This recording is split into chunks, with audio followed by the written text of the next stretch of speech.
Then that summer, we go on the executive retreat. They call it just a family trip, but that's what it was. And one of the days,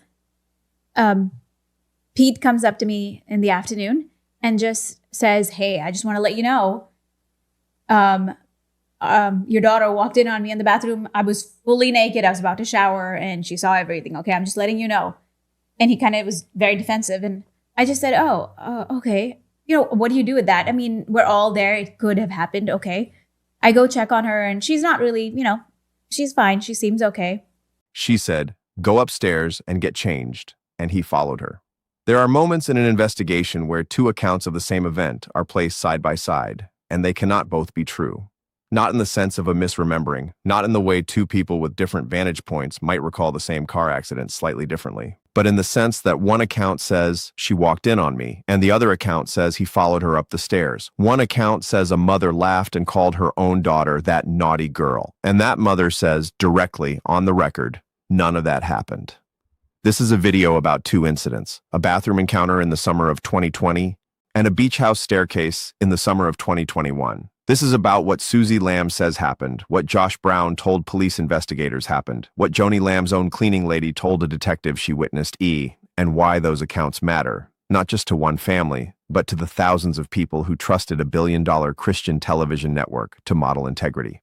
Josh Brown has denied all allegations made against him by Jonathan and Suzy Lamb. Colleyville Police closed case CPIF24000152 in May 2025 with no criminal charges filed. No court of law has found Josh Brown guilty of any crime related to these allegations. What follows is a presentation of sworn testimony, documented police interviews, eyewitness accounts, and established reporting for purposes of public accountability journalism.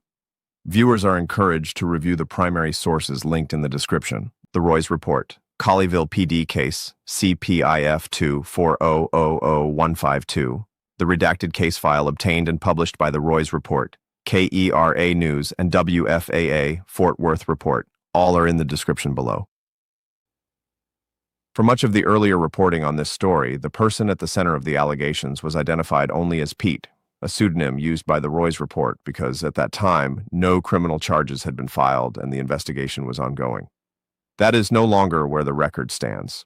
The Roy's Report has since disclosed that Pete is Josh Brown, the Director of Business Development at Daystar Television, and the husband of Rachel Lamb Brown, one of Jonathan Lamb's sisters and one of Joni Lamb's daughters. His identity had already been widely circulated on social media. His name appears directly in police interview videos obtained through a public information request. The Roy's Report made the editorial decision to use his name, and this video will do the same, with the same legal clarity. He has been charged with nothing. He denies all of this. The investigation is closed. That is the legal record, and we will not obscure it. With that established, here's what the documented record contains. The first incident Suzy Lamb describes takes place during what she calls a Daystar executive family retreat in the summer of 2020. According to Suzy's direct testimony, Josh Brown approached her during the course of that trip and told her something that, on the surface, sounded like a simple explanation. He said, in her words, "I just want to let you know, your daughter walked in on me in the bathroom. I was fully naked. I was about to shower and she saw everything. Okay, I'm just letting you know." Suzy describes his tone as defensive. She said she processed it as she could in the moment. They were all together. Accidents happen. She had no frame of reference yet for what she would later come to fear might be happening. She checked on her daughter. Her daughter seemed okay. Suzy says she didn't even tell Jonathan at the time because she genuinely didn't know what to do with the information. Hold that version of events in your mind. Because Josh Brown gave investigators a materially different account, not just of what happened, but critically of what Suzy Lamb's reaction was. In his police interview with Detective Nick Garcia, Josh Brown described the shower incident this way. "So I was taking a shower and then I immediately turned around and I said, 'Hey, you can't be in here. Please leave.' And that was it. Immediately I went to go to Suzy." So far, the core dynamic is the same. Child enters, he redirects her, he goes to tell Suzy. But then he added something that Suzy directly and categorically denies. He told investigators that when he found Suzy, she was already standing right there in the hallway outside his bedroom. He says he told her what had happened. And then, according to Josh Brown's police interview, and these are his own words, taken directly from the case record, Suzy laughed and said, "Oh, that naughty girl. She knows she shouldn't have been in there. You didn't even have to tell me. Do you want to go play with them?" Suzy Lamb's response to hearing that account is swift and without qualification. "I just want to tell you that none of that happened." She did not say, "that naughty girl." She did not laugh. She did not dismiss it. There is something important to notice here, beyond the simple conflict of accounts. In the version Suzy tells, Josh Brown is the one who seeks her out, coming to her somewhat defensively, being careful to explain himself. In the version Josh Brown tells police, Suzy was already standing right outside his door when he emerged, and which removes him from any appearance of inappropriate initiative and places her in the frame as a witness to his transparency. Those two details, who went to whom and what Suzy's emotional reaction was, are not minor discrepancies. They speak to the nature of the encounter itself and to the character of each person telling the story. Suzy makes one more observation about that period that matters. She notes that by the end of 2020, her daughter had already begun to change. Behavioral changes, withdrawal, a closing up, and in November 2020, about 8 months before the Miramar Beach incident, her daughter told her in graphic detail about sexual abuse she had experienced. She described it as having been done by a boy taller than Daddy. She did not name the person. Jonathan and Suzy reported the alleged abuse to police immediately. Because the girl would not speak to investigators, the case was closed. Then, according to Suzy, and Joni has denied this, Joni Lamb spoke one-on-one with the child the next day. And after that conversation, the girl shut down completely. She has not spoken about the abuse since. The second incident takes place roughly a year later at the Daystar executive retreat at a rented beach house in Miramar Beach, Florida. Breakfast is finishing. The morning has been calm. Suzy's daughter, who was 5 years old at the time, tells her mother she wants to go swimming. Suzy's account of what follows is precise in the way that comes from a person who has replayed a scene in her mind more times than she can count. She says Josh Brown was standing near the base of the stairs in the kitchen area. He had his infant child in one arm. She says her daughter was right there beside her when she told her, "Go put on your swimsuit and meet me right here." And then, in Suzy's own words from her testimony, "As soon as I said that, immediately, he looked up. His head came up. He said, 'Ah,' and he started to follow her." She uses the word intentional. She says it was a very intentional follow. And she adds, with language that is among the most striking in this entire testimony, "I fear God, I would not say this if I was unsure." She describes his eyes. Jonathan Lamb, describing what Suzy told him in that moment, says she told him his eyes went black, that something came over him. Jonathan noted that detail specifically as a behavioral red flag consistent with what researchers on predatory behavior describe as a loss of inhibitory control. Jonathan was brushing his teeth on the first floor. Suzy rushed in and told him what she had seen. He dropped his toothbrush and ran up 2 flights of stairs to the 3rd floor. What he found when he arrived was his daughter, unclothed in the bedroom, and Josh Brown, still holding his infant, and then the reaction. Jonathan describes Josh Brown beginning to shake immediately, beginning to say, "I'm sorry," over and over. He estimates approximately 50 times. He notes pointedly that this was not Josh Brown's normal register. He describes him as someone who usually carries himself with confidence. The repetitive shaking apology, Jonathan says, felt like the reaction of someone who had been caught, not someone who had stumbled into an innocent misunderstanding. It didn't feel like it was an accident that he was up there. It felt like I had caught him in the act, the way he was reacting. Now, Joni Lamb offered a completely different account of the same event. Her version, which she stated publicly and which the Roy's report documented, is that Josh followed Israel, Jonathan and Suzy's son, upstairs to the bedroom because Israel had invited him to see a city view from the bedroom window. According to Joni's version, Josh was looking out the window with Israel when baby Lamb entered the room and began changing, unbeknownst to Josh, and Jonathan arrived to find his naked daughter with Josh and Israel, both of whom were focused on the window. 2 accounts, 1 event. They cannot both be true. But there is a third voice in this record, and it did not come from either family side. Silvia Torres Gonzalez was the cleaning lady at the Miramar Beach house during that retreat. She was not a member of the Lamb family. She had no professional stake in how the conflict resolved. She had every practical reason not to speak. She told Detective Garcia directly and repeatedly that she was terrified of losing her job. Working for the Lamb family was, in her own words, her only job. She told Garcia, "A lot of the things that she said, Suzy, is true, and that's my biggest concern, that when everything comes together, Miss Silvia goes out the door." She described the morning in the kitchen. Breakfast was finishing. She says she remembers the incident clearly because she wanted everyone to finish so she could clean up, and Josh Brown was the one person who had not yet come down to eat. He came downstairs late. She then describes what she heard and saw. I remember that the little girl wanted to go swimming. So I remember that the child's mom told her, okay, go get changed to go swimming. And I do remember that he followed her because I remember me saying, I want him to finish breakfast. But he already left again. She noted Josh was still holding his baby in his arms when he followed. Then she describes what happened next. I heard a screaming from Suzy saying, Jonathan. Suzy's room was close to the kitchen, and I was asking myself, why is she screaming like that at him? But she started running and then went into the room, and then Jonathan started running upstairs. She says afterward, Josh came down saying, I'm sorry, I'm sorry, I'm sorry. Silvia Torres Gonzalez does not claim to know with certainty what happened in that bedroom. She is careful to say she did not witness what occurred upstairs. But what she witnessed directly in the kitchen at the base of those stairs aligns with Suzy Lamb's account and does not align with the account Joni Lamb has given publicly. Israel invited Josh up to see the view. Israel was already upstairs, she says, having gone up earlier. Josh came down late for breakfast, then left the kitchen immediately after the child was sent to change. She was watching the kitchen. She was the last person who saw him before he went up those stairs. She also told Detective Garcia about another incident, not at Miramar Beach, but at Joni Lamb's house, where she had long worked as the cleaning lady. She described washing dishes while Josh was in the swimming pool with baby Lamb. And yes, he was kissing her, like a lot of kisses, like everywhere. The detective asked, on the face? She motioned with her hand, not the face, all over her neck, and she cringed as she described it. She added with the careful cultural qualifier of someone trying to be fair, we are Hispanics. We're not really accustomed to this. I'm not sure what the culture is, but that's what happened. Then, and this is the detail that should stop every person listening cold, a portion of the audio from the interview was removed by police and replaced with a loud tone. But at the end of that tone, the interpreter, apparently repeating what Silvia said, states, not going to stop with her. It's an addiction.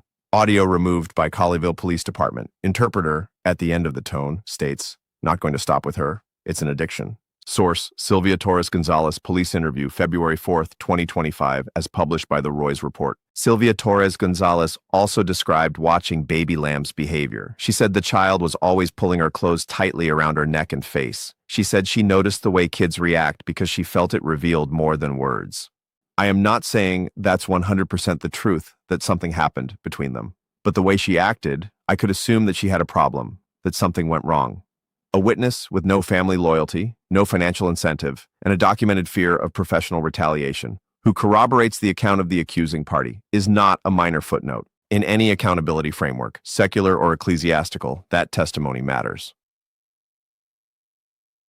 The Roy's Report also obtained videos of the Colleyville Police Department interviews of Rebecca Weiss, Joni Lamb's daughter and Jonathan Lamb's sister, and her husband Jonathan J.W. Weiss, conducted on January 21st and January 28th, 2025. These are not people who were automatically aligned with Jonathan and Suzy's version of events. They were Daystar employees, family members on the other side of a deeply fractured extended family, and their testimony evolved in documented, specific, and consequential ways between those two interviews. In their first interview on January 21st, the couple were cautious. Rebecca described having trust issues with people on both sides of the situation. She said she hadn't fully processed it. JW described concerning behaviors he had personally witnessed, but framed them as disturbing rather than definitively criminal. In the first interview, JW described witnessing Josh Brown force himself on baby Lamb to kiss her in a green room setting on two separate occasions. He described one instance specifically. I saw him, grab her and her trying to shrivel, and him,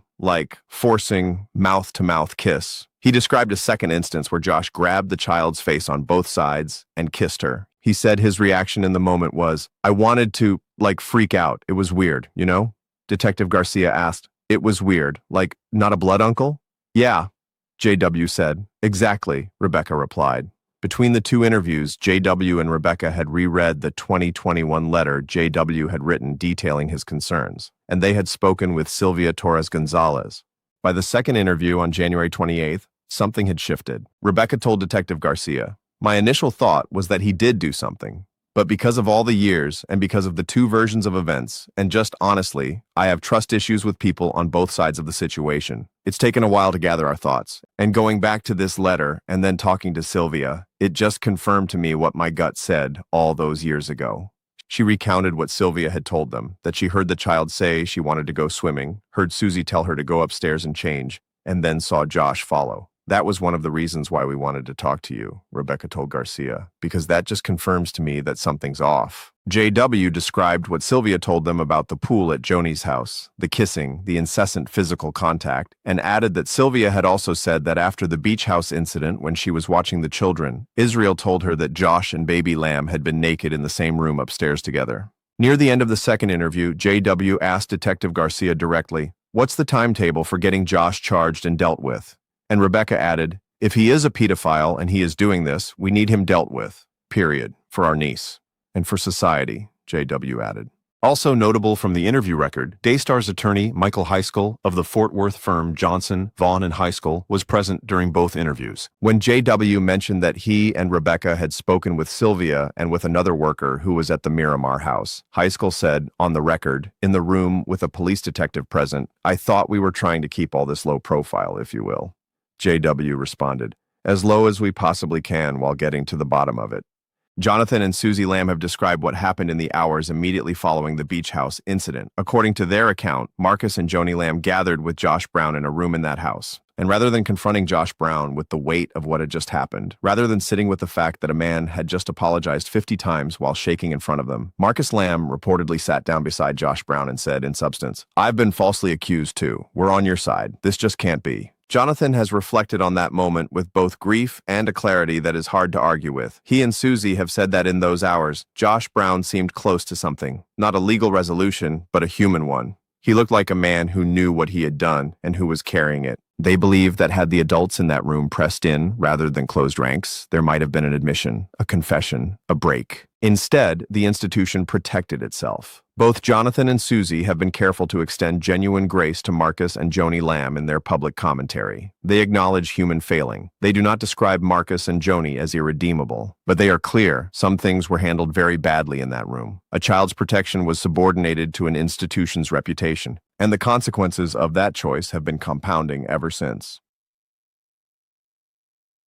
Jonathan and Suzy Lamb eventually brought their concerns back to law enforcement. The case had been opened once in 2020 when baby Lamb first disclosed the abuse to her mother and closed because the child would not speak to investigators. It was reopened in February 2024 after Jonathan and Suzy told a counselor what had happened, beginning with the initial disclosure in 2020 and the beach house incident in 2021. The counselor reported the alleged abuse to Child Protective Services, which contacted Colleyville Police. Detective Nick Garcia reopened the case. The police notes, obtained through a public information request and published by the Roy's report as Case CPIF24000152, document the interviews we have been discussing. Suzy Lamb, Denise Boggs, JW and Rebecca Weiss, and Silvia Torres Gonzalez. Police also sought 2 separate search warrants to obtain the full, unredacted copy of J.W. Weiss's 2021 letter from Daystar's attorney, Michael Heiskell. A Tarrant County District judge declined to sign the warrant, citing attorney-client privilege. A Colleyville municipal judge also declined. The letter, which J.W. had initially agreed Garcia could have, and which Garcia said was relevant in its entirety to the investigation, was never produced in full. In May 2025, KERA News and WFAA both confirmed that the Colleyville Police Department closed the investigation with no criminal charges filed against Josh Brown. Police noted that baby Lamb had not made an outcry statement to investigators.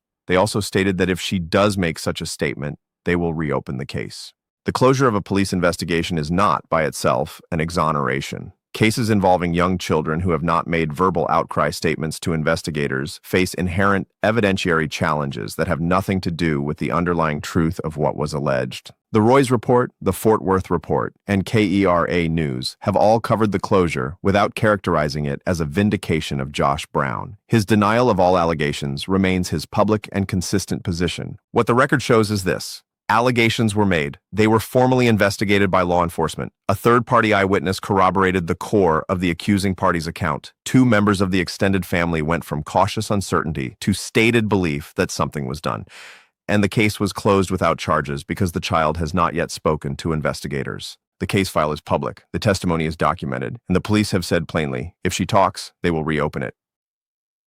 There was a time when Marcus Lamb called Daystar a billion-dollar network. It was not an idle boast. Founded in 1993 with a single Dallas-Fort Worth station, Daystar grew into what it described as the largest Christian television network in the world by number of stations reached. That description has aged poorly.